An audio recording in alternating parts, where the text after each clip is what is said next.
First, I would like to thank all of you for having the courage and the fortitude to come out today, not only in the heat of the Arizona sun, but under threat of violence from those who would oppose unity in this nation and the free expression of free speech and political thought. 2 or 3 blocks from here, there is another rally going on. It is the March for Science. It has quickly become the March for Progressivism. So what I would invite everyone here today to do is to reach out and to engage.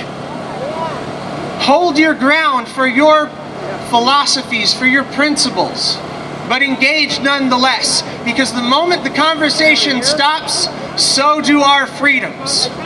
What do we want? Evidence-based policy! When do we want it? After peer review! What do we want? Evidence-based policy! When do we want it? After peer review! When science is under attack, what do we do? Stand up, fight back! When science is under attack, what do we do? Stand up, fight back! What made that camera? Science!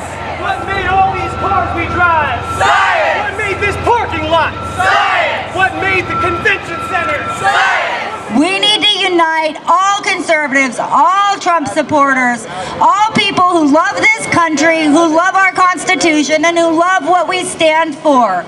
And we need to stand together because they are going to stand together against us.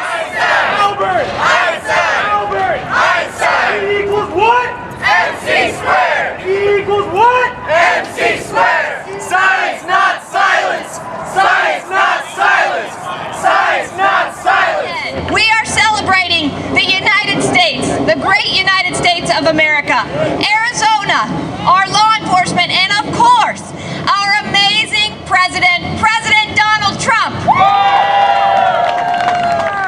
USA! That's right!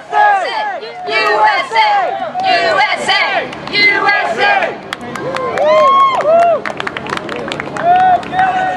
Science, not silence! Science, not silence! Science, not silence! Science is important to me because I believe the 2 greatest gifts you can give are love and truth. Science has given us vaccines, cures for diseases, and helped us extend our lifespans.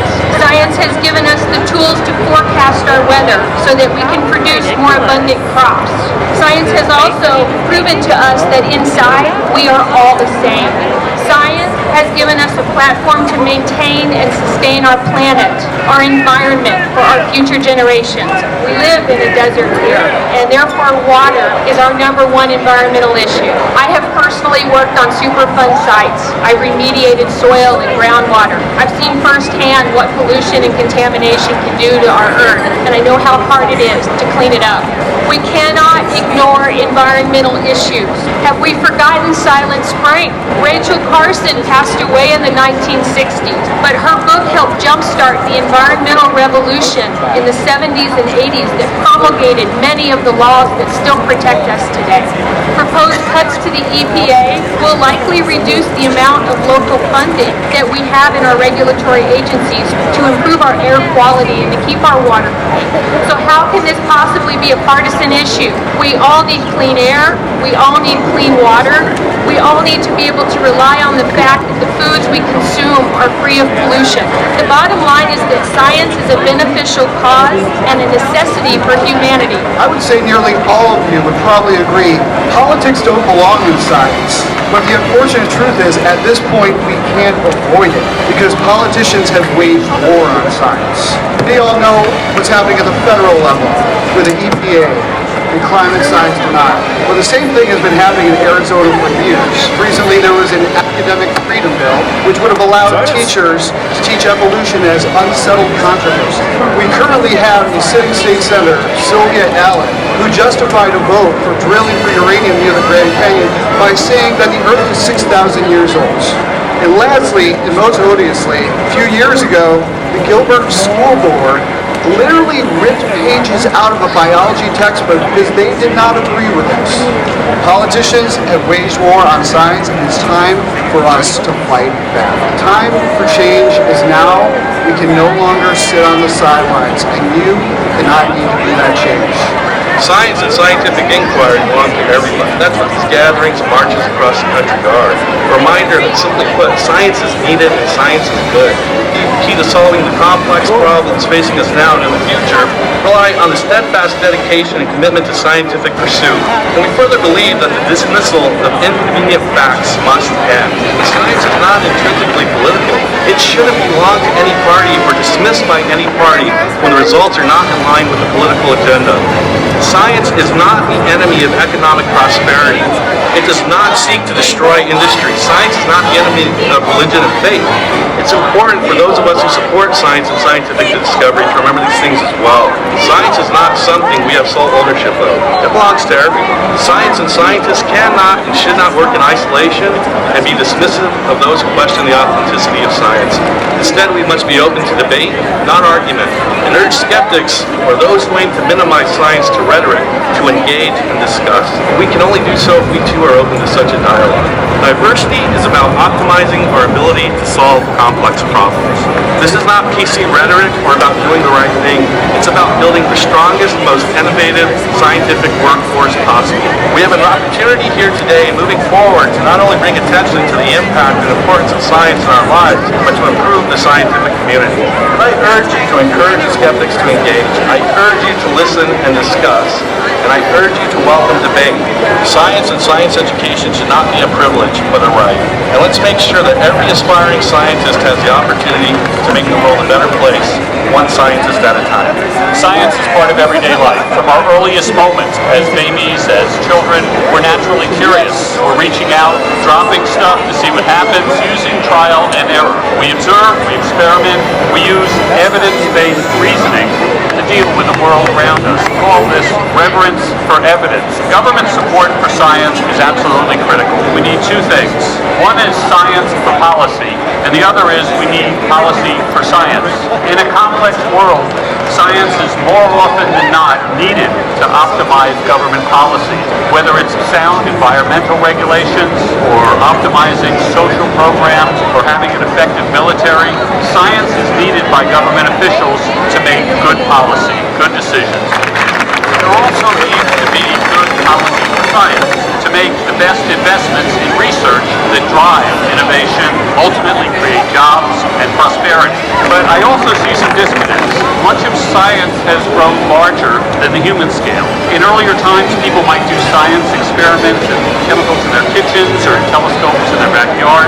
But today, science is often done in big universities, big labs, and the advances we read about in the newspaper are often hard to understand. So, to address this, we scientists need to spend a lot more time reaching out, explaining what we're doing and why we're doing it. The second disconnect that I see is that people may see the objectivity or the formalism of science as kind of impersonal. But I would say that doing science is in fact an extremely satisfying family and community building activity. And we need to share that extremely fulfilling aspect of science by being better mentors. The third disconnect I see is that while technological progress has clearly empowered humanity everywhere, it has also increased our challenges. There's greater complexity, greater sophistication, and this leads to greater frustration. And so there's trade-offs about living in a high-tech world. They need to be acknowledged. These disconnects can leave people feeling stressed or suspicious, and maybe most unsettling, can leave a lot of people out of the picture, and they can abandon scientific thinking and their support of science. So a consequence of this is the emergence of maybe a philosophical wedge between science and what can be seen as our more spiritual nature. My belief is that science is inherently intertwined with our deepest and our spiritual values. Science continually affirms that humanity and the universe are awesome, coupled with occasional, call them revelations, another name for new ideas, that we can all move toward greater understanding of ourselves and our place in the universe. It is wonderful to be here and see all the diversity that is in love with science. When public education is being gutted, defunded, and deliberately made to fail, we're attacking science. When elected leaders say that global warming is a good thing because people won't freeze to death, science is under attack. When the president proposes taxes, budget cuts for the U.S. Department of Energy, the Environmental Protection Agency, and scientific advancement projects across our country. Science is under attack. Common sense tells us what we do to our environment affects our environment. Common sense tells us that we suffer when we do not hold corporations accountable for poisoning our water, our air, our food. That poisons our children, and that poisons everything we can have in our future. It is up to us to protect the finite and limited resources that our environment so preciously provides us. People work hard so they can have a proud future for themselves and their children. We expect elected leaders to reciprocate by being honest, by investing in our children's future, by policies that put people and environment first, not corporations. The bottom line is, what you do to the environment comes back. We have to take care of the environment. It matters on every level of our life. I know that all the people here came together because we feel the same. We want to love our neighbors, protect our neighbors, make a better environment, and work together to solve our problems and stop blaming other people and groups. We have a lot of work to do to defend against the attacks on our families, our friends, our neighbors, our environment, and our values. And together we can get the job done, because communication and relationships is what everything in this country makes it great, and we grow and we can move forward together. I was kind of hardwired for science. Very, very young. I would just look at the stars and be so enthralled. And I just was bit by the bug of science at a very young age. And I love it when other people get that. So when I think about science, I have in mind that there's one part is just the beauty of it. Getting lost in the stars, an equation, it's just amazing, and it grabs you, and there's always something new to find and understand. And it's the same kind of awe and getting lost in that I feel when I listen to music. It's all that beauty that's very, very exciting to me. I love teaching my students. I love when my students, whether in my laboratory or my classroom, get bit by the bug of science. And I see the wonder in people's faces. We have a lot of work to do in Arizona, but one thing we do well is we elect a lot of people with science backgrounds. We have elected doctors, we have elected professors. This area was represented in Congress by a chemistry teacher. When you elect people with science backgrounds, it matters. I am part of the pro-science majority on the Phoenix City Council. We are proud to have a goal to make this city carbon neutral by 2050. We have doubled the amount of solar energy used to power the city of Phoenix. We are fighting to divert 40% of our waste by 2020. With your help, we can make Phoenix the most sustainable desert city in the entire world. Looking at this enormous crowd today, I am fired up. Science is going to win in the long term. Facts matter. Climate change is real, and that we must invest in the sciences. We cannot turn away from research, from data, from real information, not fake news. We are in a time now where science can really be the voice for our government, for nonpartisan solutions, for bringing people together. We are going to make a huge impact. Let's get out there and speak and make a proclamation for science.